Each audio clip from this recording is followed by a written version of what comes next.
All right, hello and welcome to the video. My name is Wade Smith, and this video is about what my training regimen was whenever I was, from 16 to 20 years old, especially by the time I was 20 years old. And before I get into this video, let me preface this by saying you're probably looking at me saying, well, you don't even train anymore, so what's the point? The reason I don't train anymore is not my own fault. I've had 4 near stroke or TIA events in the past 12 or 13 years. Before then, I used to train close to full time, even when I had quit karate. All right. While I was training full time, especially from 16 to 20 years old, I was training 15 hours per week in the dojo and 5 to 10 hours per week at home. And when I trained at home, I trained like freaking Rocky movie. All right. So in a typical day, this is 5 days per week. I was doing a total of 300 push-ups, 200 in the dojo and 100 outside the dojo, 2 sets of 50 outside the dojo, and 10 sets of 20 between the cardio kickboxing class and the traditional karate class, 10 sets of 20 in those altogether. So that's 300 push-ups per day, about 200 jump squats and jump lunges per day, and 100 jumping jacks per day, 20 pull-ups per day, and 100 sit-ups per day, and running a mile and a half every day because I'm not a very good runner, never was and never will be. But the black belt requirement was that you could run a mile and a half in so many minutes, and I could do that just barely whenever I was doing it every single day because for whatever reason, running does not run in my family.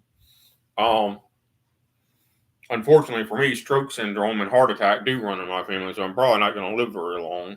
And it is genetic, and it doesn't matter. You can eat exactly what they tell you to eat, and it doesn't even help. Believe me, I've tried it.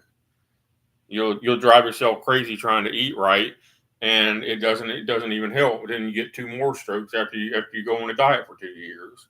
So don't worry about it. Just do whatever you're going to do. Try not to do everything blatantly wrong, but it doesn't do you any good to stress yourself out over it if you're one of those people that's born with it.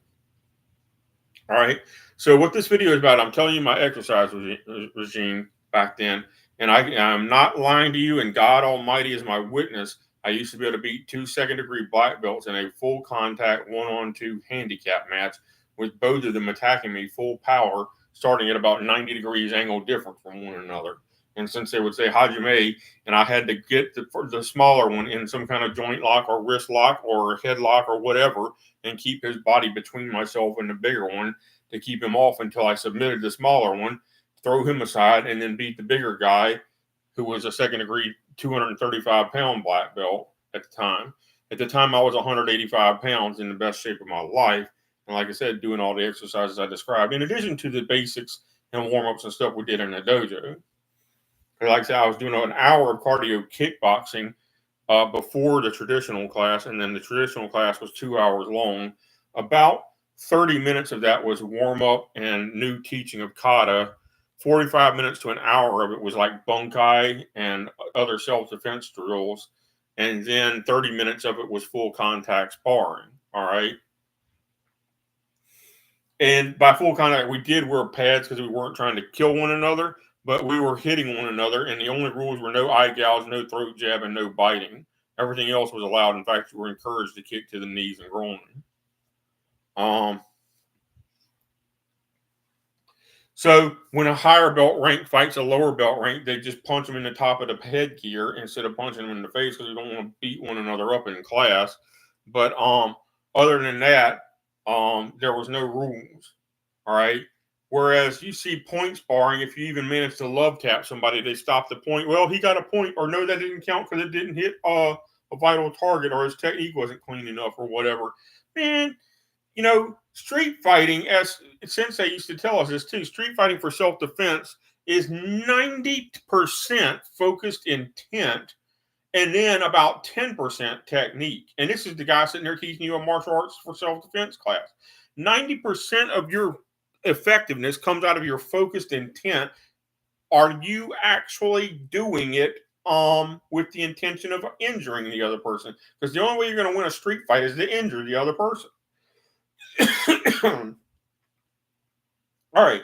So, what kind of stuff did we do in karate class? We did 10 to 20 reps of each basic hand strike and each kick and each basic block. And I'll get into that for warm up. In the mirror with Sensei watching you. Every single class, no matter what your belt rank is, you participate in that. because Sensei wants your attack to be effective every single time. And if you can't do it, you're not getting your next belt promotion ever. It doesn't matter. You could be there for 10 years and never get your next belt promotion. All right. So,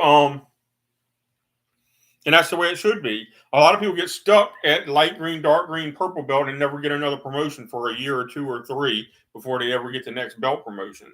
And it should be that way. You should not get a belt promotion every 3 months just because you showed up 2 or 3 times a week. You should get a belt promotion when you meet the criteria for the belt promotion. All right, so how do you beat, you're going to wonder, how do I beat 2 second-degree black belts in a handicap match, like I said in the other video? First of all, don't suck. Secondly, some of it was natural gift of high reflexes.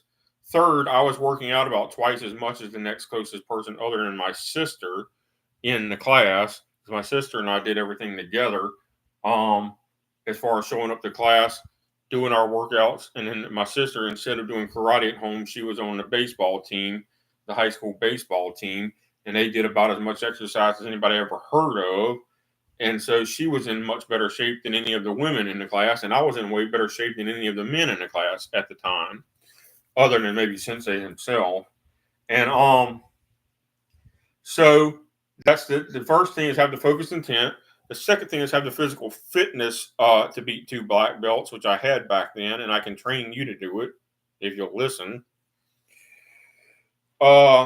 Third thing is have the techniques refined enough. Practice your techniques. Like, you don't get good at submissions until you actually test them against good strikers and good submission artists. So in the middle of your full contact sparring, start trying to catch that punch that's left out there too long, especially if it's a hook punch or an uppercut.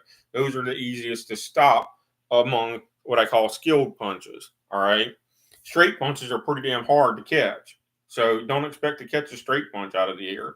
But if your opponent throws a hook punch that's a little bit too wide and slow, you should be able to catch that and put a wrist lock or an elbow lock or a shoulder full arm bar on them or something like that. If they throw an uppercut, you should be able to catch that and put the full wrist lock on them.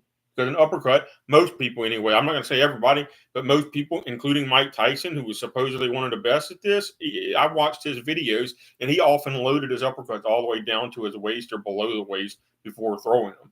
It's like, okay, I wish I was 20 years old again, and I wish he was 21 years old again, and I would fight him and probably beat him. Because you're not going to hit me with an uppercut that's loaded to the waist. It's not happening. You can see that coming a mile away. So yeah, I'm not saying that Mike Tyson wasn't a good boxer or something like that, but he wasn't, Larry Holmes or George Foreman. And the other thing, I've watched a lot of Muhammad Ali's fights too, by the way. And Muhammad Ali, don't watch him to learn technique. Muhammad Ali won his fights by reflexes, not technique, because his technique was awful. A lot of times he kept his hands down by his waist. He won his fights by fitness and reflexes. And that's a dangerous place to be, because he was going to run into somebody somewhere that would have knocked him out, especially as he started getting older and started to develop both punch drunkenness and especially Parkinson's disease. His own family has admitted he shouldn't have fought the last 2 times. He probably shouldn't have fought the 3 or 4 times before that either, because he was keeping his hands down by his waist. And the only reason he beat his opponents was he had superior fitness and reflexes to them. It wasn't technique, because this is the worst place to be for boxing or karate, is to have your hands down by your waist instead of up guarding your face and your upper torso. And he dropped his hands way too many times in those fights. And I'm not saying that he wasn't a great fighter or maybe even one of the best ever, but it's hard to call him the best ever when his technique was so flawed, especially toward the second half of his career. That was arrogance. And it's a wonder he didn't get beat by somebody sooner than that. So, because for example, and like a lot of these people are exaggerated. Rocky Marciano was good, but I wouldn't even use the word great on him, and he retired undefeated. But I've seen some of his fights, and if he had fought people in Muhammad Ali's generation, he would have got absolutely creamed by those people. I've seen, I want to say at least 6, but probably 8 of Rocky Marciano's entire fights on film. such as the filming it was back then. And if he had fought Muhammad Ali's generation of boxers, if you took Rocky Marciano in his prime and stuck him against, Sonny Liston and Muhammad Ali and George Foreman and Larry Holmes and so forth, and Joe Frazier certainly, any one of those fighters would have beat the holy hell out of Rocky Marciano, even in his prime. So when you watch stuff, put stuff in context. They weren't as refined 100 years ago as they are now, believe me. But how do you beat two black belts attacking you? The first thing is when one of them, let's say the smaller one, hopefully, but let's say the smaller one makes the mistake of making too wide of a hook punch or too wide of a roundhouse kick. Well, that's where you've got to act. You've got to catch him in a wrist lock or arm bar of some sort, or an ankle lock of some sort, and keep his body between yourself and the second attacker. You want to keep them on a line, all right? So that the second attacker has to somehow get around him before he gets close enough to attack you. That way, you're basically fighting them one-on-one until this one submits, and then fight the second guy one-on-one. If you try to do this Jackie Chan, fight this guy for a second, then fight that guy for a second, then fight this guy for a second, then fight that guy for a second, you're going to get your ass kicked. All right, regardless of what Jackie Chan movies always have him fighting 5 or 10 people at once. Once you get above about 3 or 4 attackers, even the best black belt on earth is going to get overwhelmed by somebody. All right, once you get to about 4 attackers, it's, unless you get a very lucky knockout on both of the first 2 attackers, you're pretty much creamed by the time you get to the 3rd or 4th attacker. Somebody's going to club you in the back of the head or the neck or kick you in the nuts or something or another. All right. So, Jackie Chan and Bruce Lee movies where the star beats 5 or 10 people in one fight that are supposedly simultaneously attacking him. Don't believe that crap. Nobody on earth can beat more than about 4 people maximum. All right. In a handicap match. And they would have to be absolutely unskilled attackers to beat as many as 4. I saw the video of where a pro boxer supposedly beat 5 people, but in reality, he only actually beat 3 of them, and they were not attacking him in a group. They attacked him one at a time, and by the time he knocked out 2 of them and knocked the 3rd one to the ground, the 4th and 5th one just gave up and left. So he really only beat 3 fighters, and he beat them 1 at a time. In the scenario where I was being attacked by 2 second-degree black belts in this demonstration, and it was a full contact drill, and since they called Hajime and they started, and within about 10 seconds he had to call Yame because both of my opponents were about to get hurt, believe it or not, because I had the smaller one in the wrist lock and was kicking him pretty hard in the gut. Not 100% even, but probably 50% or so in the gut because I didn't want to hurt him, but I knew not to hurt him. But after a while, since they was like, Yame, y'all going to hurt one another. I'm like, well, what do you expect me to do? He wouldn't tap out right away, and the other guy never got to me. So if he comes around this way, you step back and keep the first guy's body between yourself and him. So I'm here. My first attacker that I've already got in an arm bar, I got his wrist pinned on my center of gravity, and I got his shoulder or elbow pinned with the other hand and back fisting him and kneeing him in the face and the body. The second attacker is over there where I positioned him. If the second attacker tries to flank me, I just move my body the opposite direction so that he can't get around the first guy. A couple of times we did this, and the first guy tapped out, and then I was able to beat the second guy one-on-one. So I'm not lying or exaggerating. Sometimes it got called off before this guy even tapped, because since they didn't want him to get hurt. So your fitness is incredibly important, especially if you're like black belt versus black belt. If you're like a person who's highly trained, but you've gotten either old or sick or whatever, fitness is not you, since you don't expect to actually fight a black belt in a street self-defense situation. Because most people who are good fighters, who are trained fighters, are not dumb enough to attack random people because they've already trained and they're not worried about that. But the person who runs their mouth the most in one-on-one and puffs up their chest and threatens you and everything, 9 times out of 10, that person is an unskilled fighter, no matter how big or tough they look. I've found in my lifetime that 9 times out of 10, the person who does the most threatening towards somebody else is actually the weakest fighter in the room. All right. And I'm talking about schoolyard fights, barroom fights, whatever it might be. All right. Street self-defense in a dark alleyway. The person running their mouth telling you they're going to beat the other person up and threatening the other person is 9 times out of 10 the weaker fighter. They just have to run their mouth a lot to try to disguise the fact that they're a weak fighter. They usually have no training or experience in fighting. All right. So,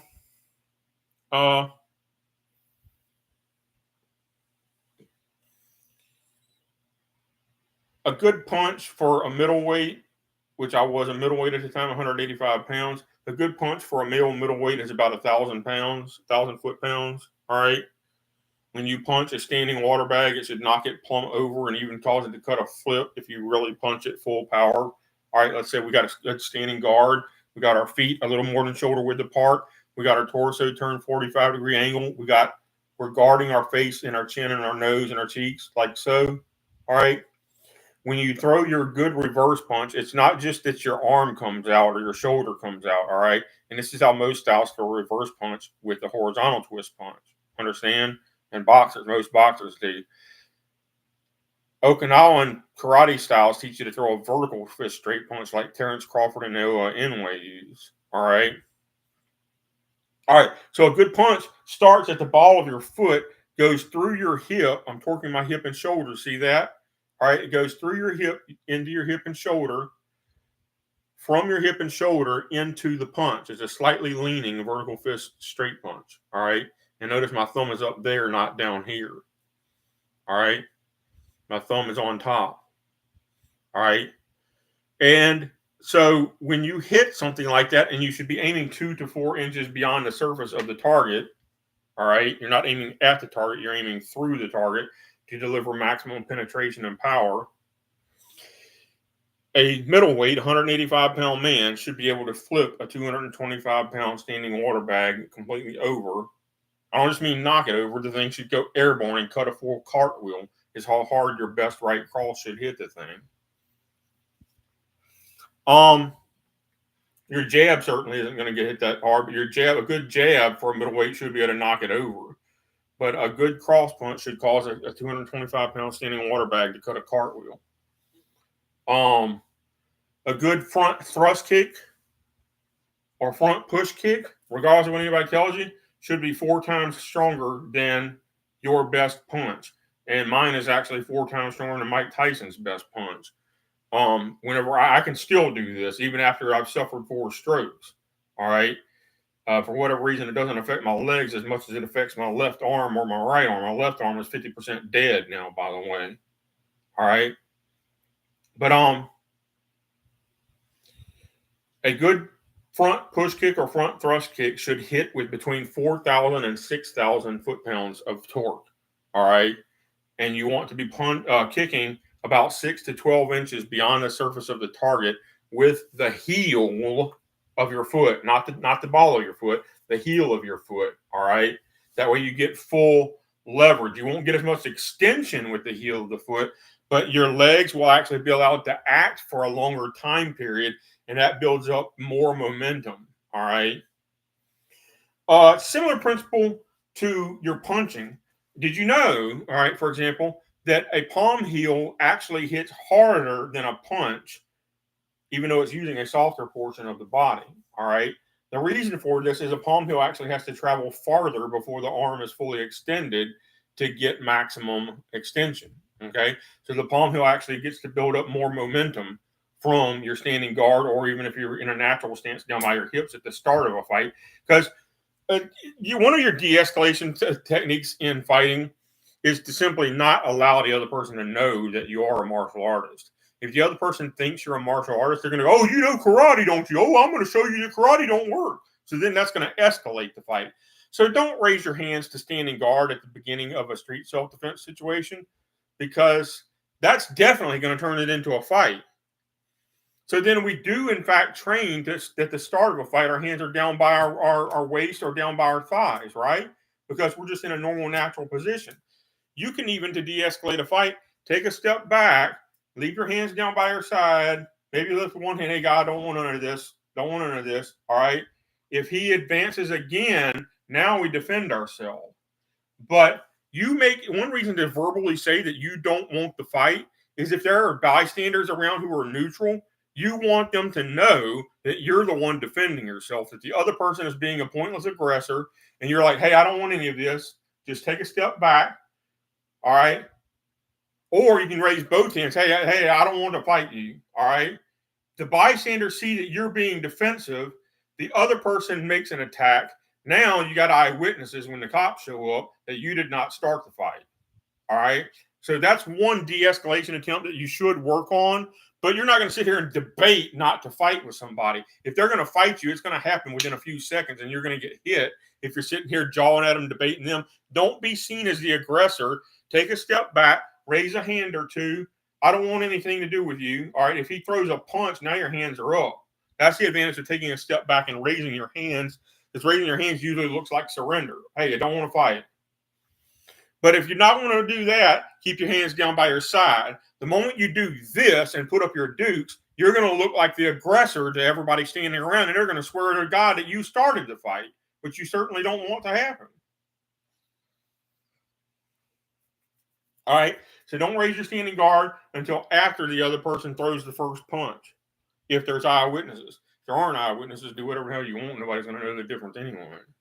All right.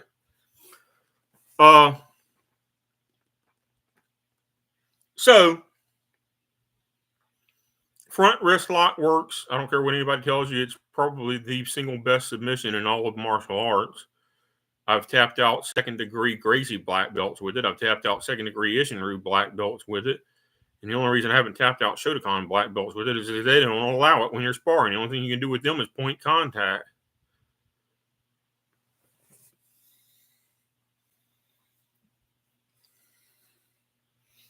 All right. So, front wrist lock is a pretty good thing to have. Sidearm control, even though you're hardly ever going to get sidearm control against a black belt, unless you're just playing rigged like I was back in the day.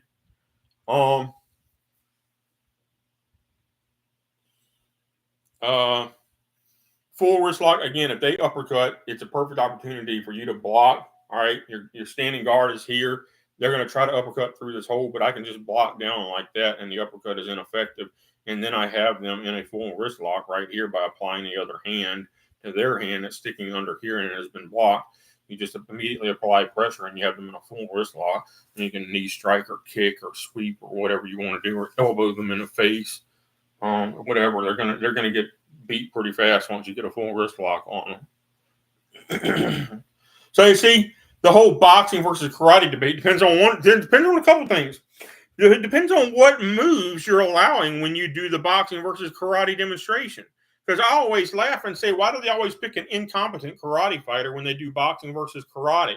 It's like the guy has a white belt, since he would be in my old sensei's dojo. The only thing he knows is his basic punches and kicks, and he doesn't even know them properly.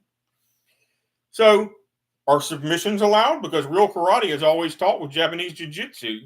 As a matter of fact, over half of what you do in a real karate class is actually submissions class, not striking class.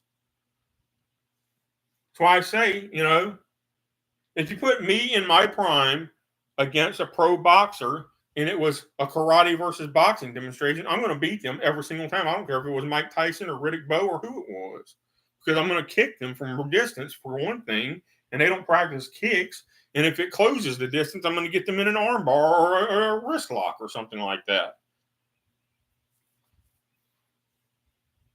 Especially if I was 20 years old again, because I'm actually 45 this year. I turned 45 in a few months. All right.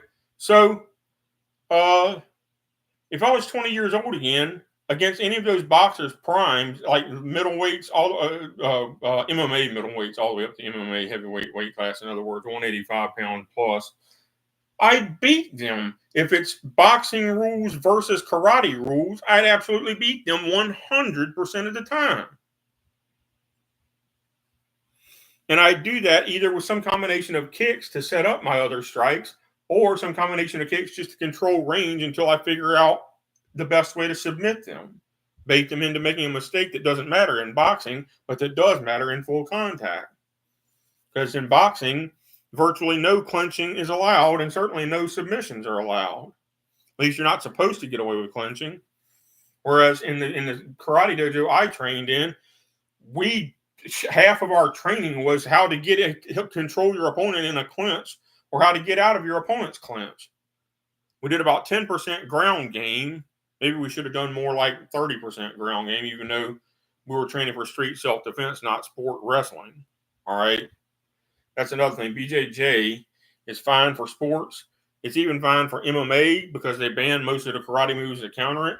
But in real street self-defense, if your opponent actually knows what they're doing, a single leg X is not going to stop them. Neither is a triangle armbar or triangle choke. Because while you're trying to put any of those three moves on your opponent, they're going to be stomp kicking you in the groin or punching you in the throat or stabbing you with a knife or whatever the case. So don't try that in a real street fight. You're going to get injured or killed. I promise you, you'll get injured or killed if you try that in a street fight. It's just going to happen. All right, I guess I'm done with the video. But yeah, physical fitness, as far as that goes, it matters, but technique matters. And like I said, don't watch Muhammad Ali's second half of his career because he's not famous for technique in the second half of his career. If you watch the videos, he's winning by pure reflexes rather than actual technique. Because keeping your hands down by your side is supposed to get your ass handed to you if your opponent knows what they're doing. All right, I'm done with the video, and hopefully somebody will watch this and enjoy it.